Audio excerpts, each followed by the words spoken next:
आज एक नए टॉपिक के साथ फर्स्ट ईयर चैप्टर नंबर 3 हमारे पास। प्रीवियस लेक्चर में हमने टॉपिक देखा था differences between collision elastic and inelastic collision. आज हमारे पास एक इम्पॉर्टेंट टॉपिक है हेड ऑन कोलिजन। इसके हम लोग केसेस भी करेंगे और इसको हम लोग डीपली डिस्कस भी करेंगे। अब यहाँ पे अगर आप लोग देखें, ये भी बेसिकली एक इम्पॉर्टेंट टाइप ऑफ कोलिजन है, तो उसमें थोड़ा सा जाते हैं कि असल में हेड ऑन कोलिजन क्या है, और प्रीवियस टॉपिक में जो आपने जो चीजें पढ़ी थी उसको भी थोड़ा रिव्यू ले लेते हैं। स्टूडेंट्स, आप लोगों ने देखा था जब आप लोग बात करते हैं कोलिजन की, आप लोगों को अगर याद हो तो हमने प्रीवियस लेक्चर के अंदर कोलिजन को बड़ी डिटेल में डिस्कस किया। कोलिजन की जो भी टाइप हो ना, जो भी टाइप हो कोलिजन की एनी टाइप के लिए जो मोमेंटम है P, वो हमेशा क्या रहेगा, वो आपके पास रहेगा कंजर्व्ड। तो सिंपल हम लोग कह सकते हैं कि कोलिजन फिनोमेना ही ऐसा है जिसमें मोमेंटम आपका कंजर्व रहेगा। अब हमने जो कोलिजन की टाइप्स देखी थी, अगर आप लोगों को याद हो तो पहली टाइप आपके पास थी इलास्टिक कोलिजन। पहली टाइप आपके पास थी इलास्टिक कोलिजन, और दूसरी आपने मेन टाइप जो इसकी डिस्कस की थी वो क्या थी, वो आपके पास थी इनइलास्टिक कोलिजन। इनइलास्टिक कोलिजन, ये दो मेन टाइप्स हमने डिस्कशन की थी उनकी। इलास्टिक कोलिजन में क्या होता था, इलास्टिक कोलिजन के अंदर मोमेंटम रिप्रेजेंट होता है P से, दूसरी आपके पास काइनेटिक एनर्जी, और तीसरी आपके पास थी total energy. Momentum, kinetic energy and total energy, ये तीनों जो आपके पास थे, ये तीनों फैक्टर, ये तीनों क्वांटिटीज आपके पास क्या होती थी, ये कंजर्व्ड हो जाती थी। ये आपके पास कौन सी कोलिजन थी, इलास्टिक कोलिजन। और आप इन इलास्टिक की बात करें तो मोमेंटम और टोटल एनर्जी, P यहां पे रिप्रेजेंट कर रहा है मोमेंटम को, ये तो आपके पास कंजर्व्ड होती थी। मोमेंटम एंड टोटल एनर्जी क्या होती थी, ये कंजर्व्ड होती थी।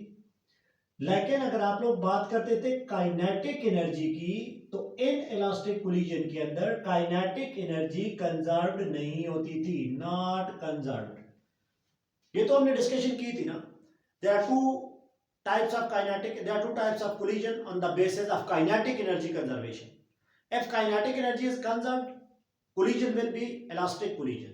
Kinetic energy conserved नहीं है तो collision आपके पास हो जाएगी inelastic। अब हम लोग यहाँ पे देखते हैं अदर फॉर्म ऑफ आपके पास जो अदर टाइप्स है वो कौन सी है। बार दफा आप एक और टाइप्स भी देख रहे होते हो, परफेक्टली इलास्टिक। अब आपके पास एक और टाइप आ जाती है परफेक्टली इलास्टिक, और फिर एक और टाइप आ जाती है परफेक्टली इनइलास्टिक। परफेक्टली इनइलास्टिक, अब ये भी आप लोग जल्दी जल्दी देख लें कि परफेक्टली इलास्टिक और परफेक्टली इनइलास्टिक कोलिजन क्या होती है। इसको डिफाइन करने का सबसे बेहतरीन वे क्या है कि आप लोग COR पे बात करते थे, COR, जिसको आप लोग कहते हैं कोफिशिएंट ऑफ, याद है स्टूडेंट्स, हमने पिछली वीडियो में डिटेल में डिस्कशन की थी, कोफिशिएंट ऑफ रेस्टिट्यूशन। इस कोफिशिएंट ऑफ रेस्टिट्यूशन के बेस पे, जिसको आप लोग रिप्रेजेंट करते हो E से, हम लोग परफेक्टली इलास्टिक, परफेक्टली इनइलास्टिक या रियल लाइफ के फिनोमेना की कोलिजन को देख सकते हैं। अब E क्या था, वहां पे हमने देखा था, जो E आपके पास था वो था ratio of the velocity of a two body after the collision to the ratio of the velocity before the collision, Vf by Vi। Vf represent after the collision, और Vi मतलब जो Vf है ये क्या बता रहा है, ये बता रहा है आफ्टर कोलिजन। और जो आपके पास क्या है, जो Vi है वो आपके पास क्या बता रहा है, वो बता रहा है before collision, after collision and before collision. अब यहां पे अगर आप लोग देखें, जो आपके पास कोफिशिएंट ऑफ रेस्टिट्यूशन है E, इसकी सिर्फ दो वैल्यूज हो सकती है, either can have the value of 0, या इसकी मैक्सिमम वैल्यू आपके पास जा सकती है 1। या तो ये वैल्यू रहेगी 0 या फिर वैल्यू रहेगी 1, ना तो 1 से ज्यादा और ना ही 0 से कम। इसका मतलब है जो इसकी रेंज स्टार्ट हो रही है ना, रेंज वो कहां से स्टार्ट हो रही है, 0 से लेकर इसकी रेंज स्टार्ट हो रही है 1 तक। अगर तो बॉडी की वैल्यू 0 है, कोफिशिएंट ऑफ रेस्टिट्यूशन की वैल्यू क्या है, 0, तो 0 स्टूडेंट्स कब होगी, ये इक्वेशन देखें प्लीज। 0 तभी होगी जब फाइनल वेलोसिटी 0 हो। फाइनल वेलोसिटी 0 का मतलब है अगर मैं यहां से किसी बाल को ड्रॉप कर रहा हूं, ड्रॉप डाउन कर रहा हूं किसी भी बाल को, जब इसको मैं ड्रॉप डाउन करूंगा तो ये वापस नहीं पलटेगी, वहीं पे स्टिक हो जाए। और हमने देखा था अगर बॉडी स्टिक हो जाए तो वो परफेक्टली इन इलास्टिक कोलिजन में शुमार होगी। तो अगर बॉडी की वैल्यू जीरो है, बॉडी नहीं सॉरी, कोफिशिएंट ऑफ रेस्टिट्यूशन की वैल्यू जीरो है, तो जो बॉडी आपके पास होगी उसकी कोलिजन कौन सी हो जाएगी, ये हो जाएगी परफेक्टली इन इलास्टिक कोलिजन। और मेरी बात की समझ आ रही है या नहीं आ रही? If the coefficient of restitution mean final velocity rest में है तो आपके पास परफेक्टली इन इलास्टिक कोलिजन। और अगर आपके पास E की वैल्यू आ जाए 1, तो 1 कब आएगी? 1 तो तब आएगी ना जब VF और VI की वैल्यू इक्वल हो, 2/2 3/3 before the collision and after the collision body की वैल्यू क्या है, वो इक्वल है, तो तभी 1 आएगी। तो 1 वाली बॉडी को आप लोग कहेंगे इसकी कोलिजन हमेशा क्या हो जाएगी, परफेक्टली इलास्टिक कोलिजन आपके पास हो जाती है। और ये फिनोमेना आइडियल फिनोमेना है, ऐसा रियल लाइफ में पॉसिबल नहीं है कि आपके पास कोफिशिएंट ऑफ रेस्टिट्यूशन 0 आए और कोफिशिएंट ऑफ रेस्टिट्यूशन 1 आए। इसका मतलब है रियल लाइफ फिनोमेना आपके कहां पे होते हैं, यहां दरमियान में होते हैं। 0.1 से लेकर 0.9 तक ये जो फिनोमेना आपके होते हैं 0 और 1 के दरमियान में, जो यहाँ पे मैं ब्लू कलर से कर रहा हूं, ये आपके पास होते हैं रियल लाइफ फिनोमेना। यहां पे आपके पास पार्शियली इलास्टिक कोई चीज हो सकती है और कोई दूसरी चीज पार्शियली इलास्टिक हो सकती है। लेट्स सपोज करें E की वैल्यू आपके पास में पहले किसी सिस्टम में ले रहा हूं E 0.1, 0.1 0 के करीब है, 0.1 इज नियर टू द 0, तो ये परफेक्टली इलास्टिक तो नहीं है, इनइलास्टिक तो नहीं है, लेकिन आपके पास पार्शियली इनइलास्टिक जरूर है, इन इलास्टिक के करीब है। तो ये आपके पास क्या हो जाएगा, ये आपके पास हो जाएगा पार्शियली इन इलास्टिक। और मेरी बात की समझ आई या नहीं आई? अब अगर आप लोग देखें E की वैल्यू लेट्स सपोज करें 0.9, 0.9 इज नियर टू द 1, इसका मतलब है परफेक्टली इलास्टिक के करीब है ना, लेकिन परफेक्टली इलास्टिक नहीं है। अब आपके पास ये क्या हो जाएगी, ये भी वैल्यू आपके पास आ जाएगी पार्शियली इलास्टिक आ जाएगी। तो याद रखें coefficient of restitution always define that the collision is perfectly elastic और पार्शियली इलास्टिक। तो परफेक्टली इलास्टिक बहुत मुश्किल काम होता है, वो आपके पास आइडियल फिनोमेना आपके पास होता है। इसके बाद जो आप लोग टाइप्स देखते हैं, जो अदर टाइप्स आप लोग देखते हैं, वो आपके पास दो टाइप्स और भी हैं। वो आपके पास टाइप्स कौन सी हैं?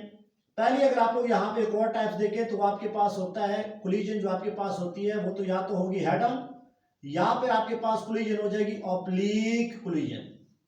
ऑब्लिक का मतलब है कि body before the collision and after the collision straight line में मूव नहीं करेगी। अब सपोज करें ना यहाँ पे कोई बॉडी है ऑफ सर्टेन मास m और यहाँ पे कोई आपके पास दूसरी बॉडी है, ये बॉडी आपके पास कुछ ऐसे कोलाइड करेंगी, कोलिजन के बाद ये किसी और एंगल पे आपके पास क्या हो जाए, ये ट्रांसमिट हो जाए। Such type of collision is known as oblique collision. Oblique collision में क्या होगा, ये मेरे पास दो बॉडीज है, ये दो बॉडीज आपके पास कोलाइड करेंगी तो इनका सेंटर से जो लाइन जॉइनिंग द सेंटर है वो नहीं कोलाइड करेगा, ये एज पे कोलाइड करेगी। हो सकता है ये बॉडीज ऐसे हैं तो कोलाइड करने के बाद ये वाली बॉडी कुछ इस तरह की हो जाए, स्ट्रेट लाइन में मूव ना करें। If before and after collision body not move in a straight line, अब स्ट्रेट लाइन मोशन नहीं है तो समझ जाएं कि बॉडी की जो कोलिजन है वो ऑब्लिक कोलिजन है। और जो दूसरी इस तरह की टाइप्स होती है जिसमें स्ट्रेट लाइन में होती है उसको आप लोग कह रहे होते हैं हेड ऑन कोलिजन, उसको आप लोग क्या कह रहे होते हो, हेड ऑन कोलिजन। तो आइए स्टूडेंट्स हम लोग डिटेल में डिस्कस करते हैं हमारे पास हेड ऑन कोलिजन क्या है। सो द कोलिजन, अब इसकी डेफिनेशन लिखें, the collision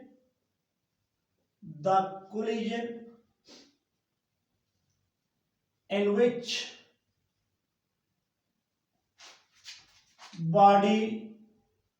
bodies before and after collision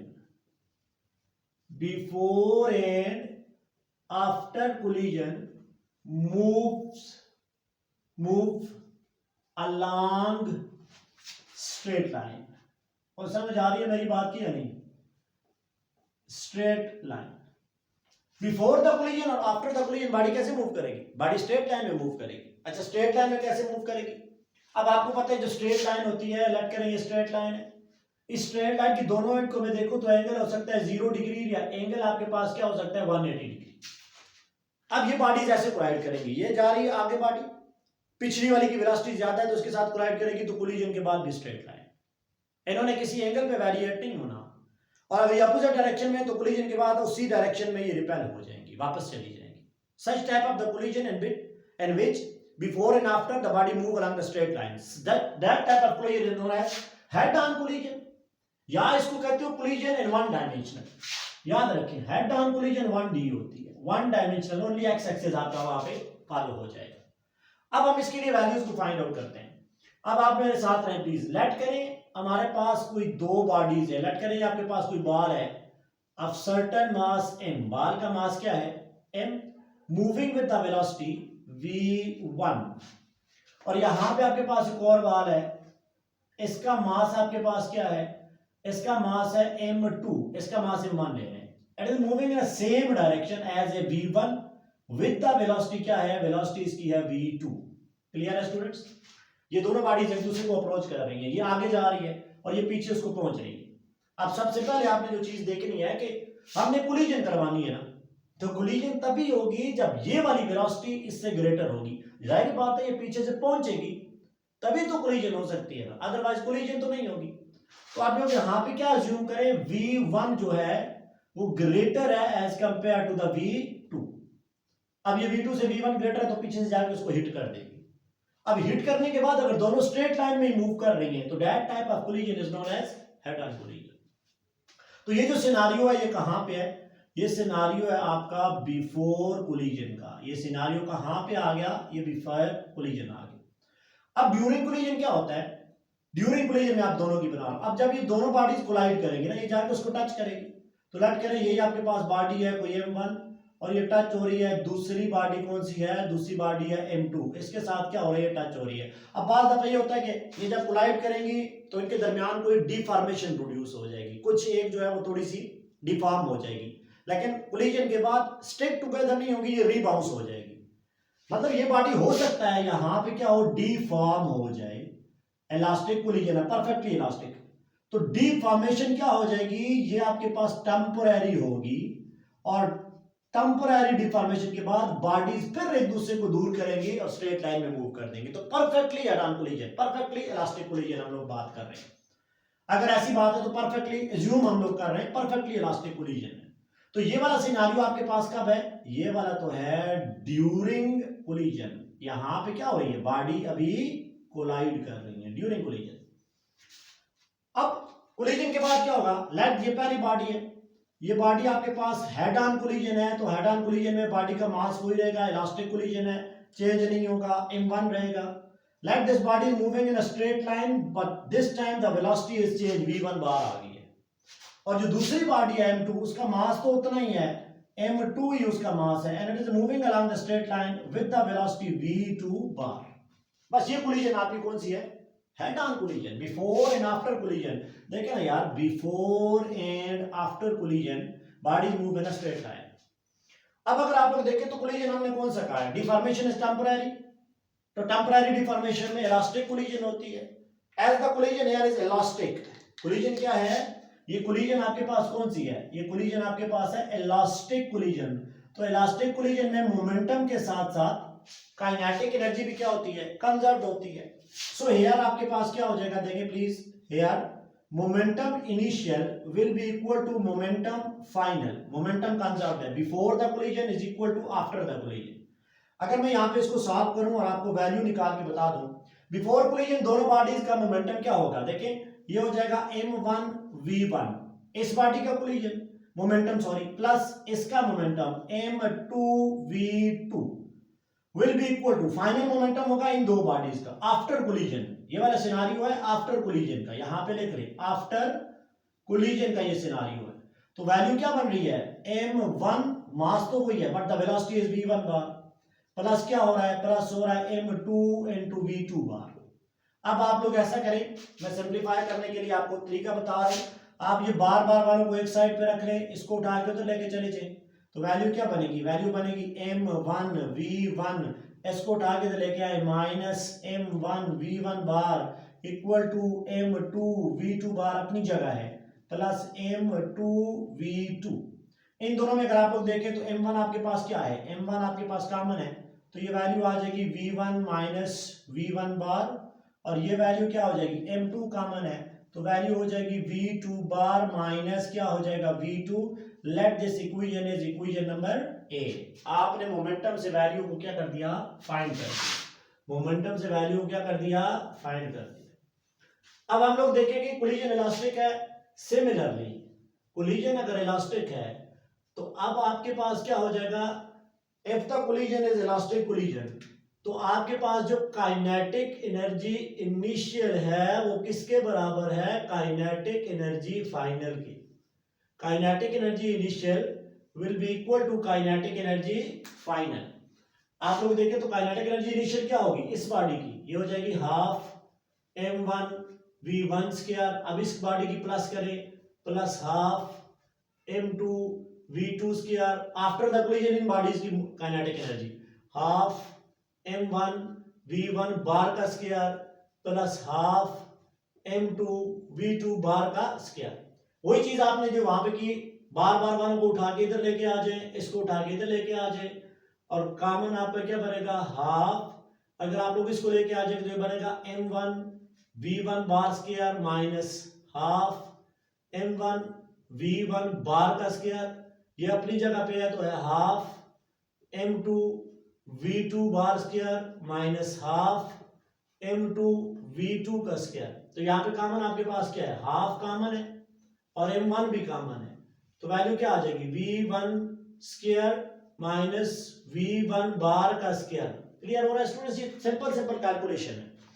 equal to यहाँ पे आपके पास क्या है, यहाँ पे हाफ, ये वैल्यू आ जाएगी आपके पास, सॉरी m2 भी आपके पास यहाँ पे कॉमन ही है, तो m2 जब आप लोग कॉमन लेंगे वैल्यू आ जाएगी v2 बार स्क्वायर माइनस आपके पास क्या हो जाएगा v2 का स्क्वायर। अब इस बॉडी इस वैल्यू को देखें तो ये वैल्यू आपके पास क्या बन रही है, लिखा हुआ है a square minus b square. देखिए ना, ये वैल्यू किसकी है, ये वैल्यू है a का स्क्वायर माइनस ये वैल्यू किसकी है, ये है b का स्क्वायर। इस फार्मूले को आप कैसे लिखते होते थे, लिखते थे एक बार a प्लस b और एक बार आप लोग लिखते होते थे a माइनस b। कैसे लिखते थे, एक बार a प्लस b और a माइनस b। तो मैं वही काम कर रहा हूं, तो इसको आप लोग लिखेंगे, देखिए हाफ हाफ से कट गया, वैल्यू क्या बचेगी m1, फार्मूला लगा दे v1 माइनस v1 बार और एक बार प्लस में v1 प्लस v1 बार। अब यहां पे फार्मूला लगाना है m2, फार्मूला लगाएं v2 बार माइनस v2 और फिर दूसरी पे लगाएं v2 बार प्लस क्या हो जाएगा v2। ये आपके पास कोई इक्वेशन नंबर बन गई है b। अब ये इक्वेशन a को डिवाइड करते हैं इक्वेशन b पे, थोड़ा सा लेंथी जरूर है लेकिन है, आप लोगों को बोर्ड पॉइंट ऑफ व्यू से अच्छी समझ आएगी। इसको उठा के यहाँ पे क्या करते हैं, डिवाइड कर लें, तो लेफ्ट हैंड साइड को लेफ्ट हैंड साइड पे डिवाइड करें, मैं डिवाइड कर रहा हूं, तो यहाँ पे वैल्यू क्या है m1, ये वैल्यू आ जाएगी v1 माइनस v1 बार और यहाँ पे आगे वैल्यू क्या बनेगी, ये वैल्यू बनेगी m2, n2 बनेगा v2 बार माइनस क्या बनेगा, वो v2 बनेगा। m1 is cancel out with m1 और ये भी माइनस माइनस से कैंसिल हो जाएगा, m2 से कैंसिल और माइनस वाली टर्म कैंसिल, बाकी क्या बची, एक ये वैल्यू बची और एक ये। तो यहाँ पे इसको कैसे लिखेंगे, v1 plus v1 bar equal to v2 bar plus क्या हो जाएगा v2। क्लियर है स्टूडेंट। अब बार बार वालों को फिर एक साथ कर लेते हैं, क्योंकि v1 और v2 बिफोर द कोलिजन आपके पास वेलोसिटीज थी, तो इसको उठा के उधर लेके चले जाए, वैल्यू बनेगी v1 minus v2 equal to v2 bar minus v1 bar. Students ध्यान रखें, अब ये आपके पास है हेड ऑन कोलिजन की फाइनल वैल्यू, क्या बता रही है, बता रही है v1 माइनस v2, ये v1 थी और ये v2 थी, ये दोनों कौन सी है, स्पीड ऑफ अप्रोच, जब बॉडी दूसरी बॉडी को पहुंच रही थी, पिछली वाली बॉडी अगली वाली बॉडी को कोलाइड करने के लिए पहुंच रही थी, तो इस स्पीड को नाम क्या देंगे आप लोग, यहां पे ये difference of speed of approach, तो यहां पे जो डिफरेंस है वो क्या है, वो आपके पास है स्पीड ऑफ अप्रोच। वैल्यू क्या है, speed of approach is equal to किसके बराबर है, v2 bar, v2 bar is the velocity of this value after the collision, is equal to किसके बराबर है, स्पीड ऑफ सेपरेशन के। यही आपके पास इंपॉर्टेंट चीज है कि हेड ऑन कोलिजन में जिस स्पीड डिफरेंस के साथ बॉडी एक दूसरे की तरफ जा रही है, कोलिजन से पहले, कोलिजन अभी नहीं हुई, उसी स्पीड डिफरेंस से वो बॉडी एक दूसरे से सेपरेट भी होगी। This is the main equation जब आप लोग हेड ऑन कोलिजन को क्या करते हो, डिफाइन करते हो। क्लियर है स्टूडेंट्स? अब अगर यहां से देखें ना, बार दफा वो कहता होता है मुझे बता दें V2 बार की वैल्यू क्या आएगी। वो बार दफा कहेगा कि आप लोग बताएं V2 बार की वैल्यू क्या है। तो V2 बार के लिए आप लोग क्या करेंगे, यहां से या V1 बार की किसी एक की वैल्यू निकाल के आप लोग किसी एक इक्वेशन में पुट कर लें, तो आपके पास डायरेक्टली क्या आ जाएगी, V1 बार की वैल्यू आ जाएगी। आप जरा इसको नोट करें, फिर हम उसको भी कैलकुलेट करवाते हैं। आप इसको थोड़ा सा नोट करें प्लीज। जो लास्ट इक्वेशन बनी वो इक्वेशन क्या है स्टूडेंट्स, देखें मैं यहां से V2 बार की वैल्यू निकाल रहा हूं, तो बोले जरा V2 बार की वैल्यू क्या हो जाएगी, वैल्यू हो जाएगी V2 बार इक्वल टू, इसको उठा के तो लेके आ जाए, देखिए V1 को उठा के तो लेके आ जाए, तो वैल्यू क्या बनेगी, वैल्यू बनेगी V1 माइनस V2 प्लस क्या बनेगा V1 बार। क्लियर है? देखिए ना V2 बार की वैल्यू फाइंड कर रहा हूं, तो V1 को उठा के तो लेके आ जाए, तो V1 माइनस V2 इधर आके प्लस हो जाएगा प्लस V1। अब इसको किसी एक इक्वेशन में इंसर्ट करें, V1 बार की वैल्यू आपके पास आ जाएगी। क्लियर है? लेट करें मैं इस इक्वेशन को, जो मोमेंटम की इक्वेशन थी, इसको कह रहा हूं equation number 1, m1 v1 plus m2 v2, इस इक्वेशन में वो वैल्यू इंसर्ट कर रहा हूं। तो क्या करें आप लोग, पुट इन इक्वेशन 1, इक्वेशन 1 में पुट करें तो इक्वेशन 1 ये वाली है, ग्रीन मार्कर से लिखी हुई है। तो वैल्यू क्या है, आप वैल्यू लिखते जाए, देखिए मैं वैल्यू लिख रहा हूं m1 अपनी जगह, ये वैल्यू सारी अपनी जगह हो जाएगी, m1 v1 प्लस हो जाएगा m2 v2 इक्वल टू क्या हो जाएगा m1 v1 बार प्लस क्या हो जाएगा m2। अब देखिए यहाँ पे v2 बार है ना, तो v2 बार की जगह मैं ये वैल्यू पुट कर रहा हूं, तो ये वैल्यू पुट करें जरा, v1 minus v2 plus v1 बार। जल्दी जल्दी इसको सॉल्व करें तो वैल्यू क्या बनेगी, m1 v1 plus m2 v2, m1 v1 बार, इसको इनसाइड मल्टीप्लाई करते रहे, m2 v1 minus m2 v2 और ये हो जाएगा प्लस m2 v1 बार। अब यहां पे जो बार बार वाली वैल्यू है उनको एक साइड पे रखें, क्योंकि इसी की वैल्यू को हमने फाइंड करना है, इसको एक साइड पे रखें, इन दोनों को उठा के इधर लेके आ जाए, तो वैल्यू हो जाएगी m1 v1 plus m2 v2, दोनों राइट साइड लेफ्ट साइड वाली इक्वेशन इधर ही, इसको उठा के लेके आए, ये प्लस के साथ है तो माइनस हो जाएगा, माइनस m2 v1, ये माइनस है तो प्लस हो जाएगा, plus m2 v2 equal to में आप देखिए राइट साइड, ये दोनों इक्वेशन, इसमें v1 बार कॉमन है, अंदर वैल्यू बचेगी m1 प्लस क्या बचेगा स्टूडेंट्स m2।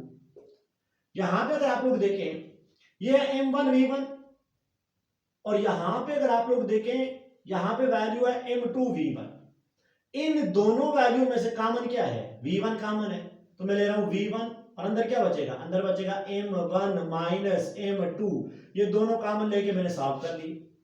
दूसरी दो वैल्यू मेरे पास कौन सी बची है, दूसरी वैल्यू मेरे पास बची है m2 v2 plus m2 v2, एक बार m2 v2 प्लस एक और बार m2, तो ये हो जाएगा 2 time of m2 v2 equal to क्या बचा v1 bar into m1 plus क्या हो जाएगा m2।